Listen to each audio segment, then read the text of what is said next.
हाँ जी बालकों, तो फाइनली आप लोगों की बिजनेस स्टडीज की तैयारी पूरी हो चुकी होगी, ऐसा हम मानते हैं और ऐसा आप लोग भी चाहते हैं कि ऐसा ही आपके अंदर से आए। सो चलिए बात कर लेते हैं बिजनेस स्टडीज का पेपर कैसे अटेम्प्ट करना है और ऐसी छोटी मोटी गलतियां जो कि बिजनेस स्टडीज के पेपर में हर साल हजारों बच्चे करते हैं, जिनकी वजह से वो हर क्वेश्चन में नंबर तो ला पाते हैं पर पूरे नंबर नहीं ला पाते। चलिए शुरू करते हैं।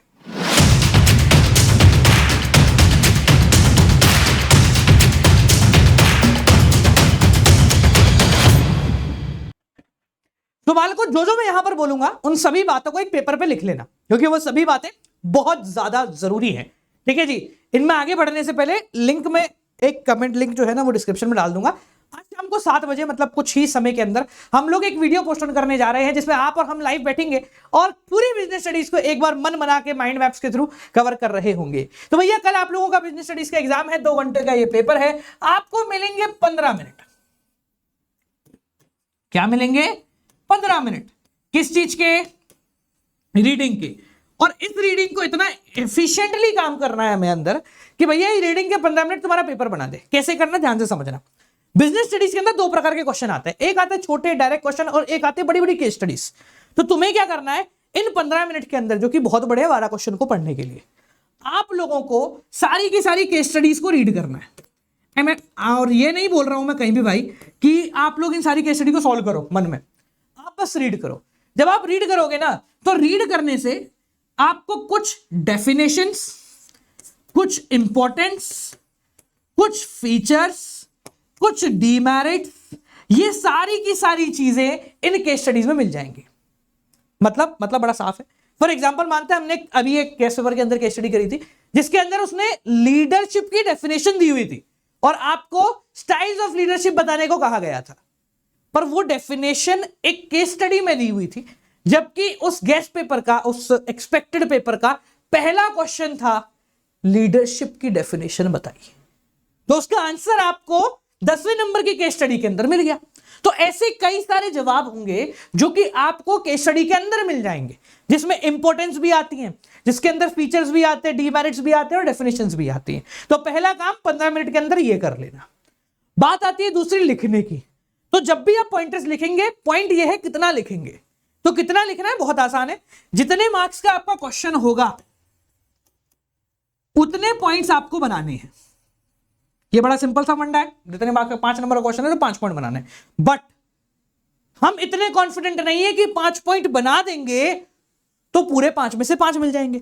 तो यहां पर एक छोटा सा काम कर सकते हो। वो काम यह है कि अपने पॉइंटर्स को 5 की जगह 6 कर दो। आप समझना, मान लो 5 नंबर का क्वेश्चन है, तुम लोगों ने 5 पूरे के पूरे एक्सप्लेन कर दिए, छठे वाले को एक्सप्लेन मत करो, बस उसकी हेडिंग डालकर छोड़ दो। ये सामने वाले को ये दर्शाता है, और फुल स्टॉप जरूर लगाना, कि भैया मेरे को आता है, वो तो तूने क्वेश्चन 5 नंबर का दिया है, तू 6 का देता तो मैं 6 पॉइंट लिख देता। ठीक है, पहली चीज। दूसरी चीज, जब भी आप किसी भी पॉइंट को एक्सप्लेन कर रहे होंगे तो एक्सप्लेनेशन यहां से शुरू ना करें, क्योंकि आपके पास काला पेन नहीं है। जब काला पेन नहीं है, पूरा ही नीला है, तो आप कंफ्यूज भी रहेंगे, सामने वाले को ढूंढने में भी मेहनत लगेगी। तो यहां से शुरू करो। और कितना लिखना है? 3 लाइनें, बस खत्म। 3 लाइन से ज्यादा की डेफिनेशन आपको नहीं लिखनी अगर 5 नंबर का क्वेश्चन है और 5 ही पॉइंट दे रहे हो तो। ठीक है, यानी कि हर पॉइंट कितना हो गया? 1 नंबर का हो गया। समझ गए? एक और चीज, इस बात का ध्यान रखना कि आप लोगों की जो मार्किंग स्कीम है उसमें हर चीज के नंबर होते हैं। फॉर एग्जाम्पल, मान लो तुम्हें पूछ लिया इंसेंटिव कौन सा है, तो यहां इंसेंटिव को आइडेंटिफाई करने का भी नंबर होता है और उसको एक्सप्लेन करने का भी नंबर होता है। ठीक है, तो अगर आपने आइडेंटिफाई गलत कर दिया तो नंबर गए, एक्सप्लेन गलत कर दिया तो नंबर गए। तुम्हारा फोकस सबसे पहले रहना चाहिए आइडेंटिफिकेशन के ऊपर। ठीक है, अब कुछ ऐसी चीजें जो कि बिजनेस स्टडीज में आपके नंबर बढ़ा देती हैं, वो ये है कि जब भी आप किसी भी पॉइंट की एक्सप्लेनेशन लिखो, ये आखिरी की डेडलाइन मेरे लिए छोड़ दो। इस आखिरी की डेडलाइन को हम एक विक्स की गोली लगा देंगे, जिसको हम कहते हैं विच। अब ये विच क्या है जनाब? तो मैंने एक वीडियो कल बनाई थी जिसमें बताया था, कल क्या आज ही बनाई है, जिसके अंदर मैंने ये समझाया था कि आप आंसर्स को कैसे एक्सटेंड कर सकते हैं। तो आपने विच लगा दिया, which help the organisation to achieve organisational goal.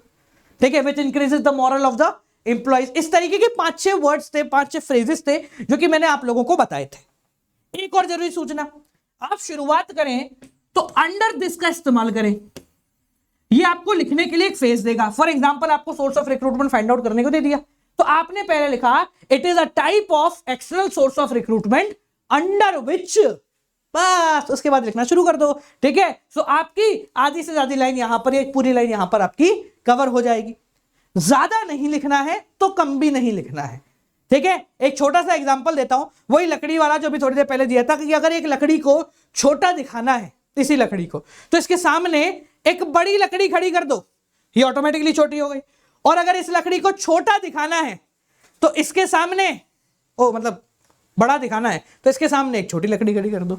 ठीक है, यानी अगर आपको 4 पॉइंट एक्सप्लेन करने हैं तो सबकी लेंथ जो होगी बालक वो सेम रहनी चाहिए। सामने वाले को ये नहीं लगना चाहिए कि एक पॉइंट तुझे बहुत ज्यादा अच्छे से आता था तो तूने उसको ऐसे एक्सप्लेन कर दिया, और दूसरा पॉइंट तुझे नहीं आता तो तूने उसको थोड़ा सा कम एक्सप्लेन किया है।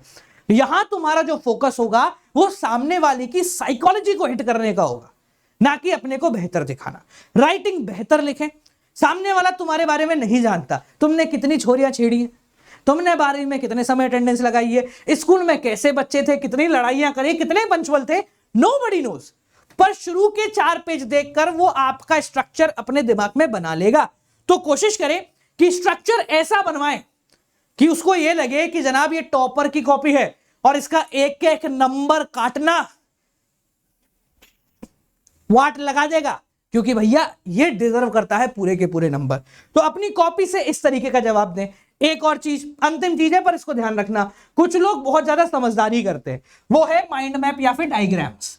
तो भैया डायग्राम जो है ना वो एडिशनल है, मेन कैटेगरी के अंदर उनको मत डालना। ठीक है, जैसे आपसे पूछ लिया भाई लीडरशिप स्टाइल, तो आपने यहां लिखा लीडरशिप स्टाइल और आपने 3 टुकड़े बना दिए भैया। एक, अब महिला है तो थोड़ा डिजाइन बनाएंगी, हम तो ऐसे ही बनाते हैं चौकड़ियां। ठीक है, और आपने तीनों के नाम लिख दिए। तो this is not your answer, this is a way of improvising what you had written.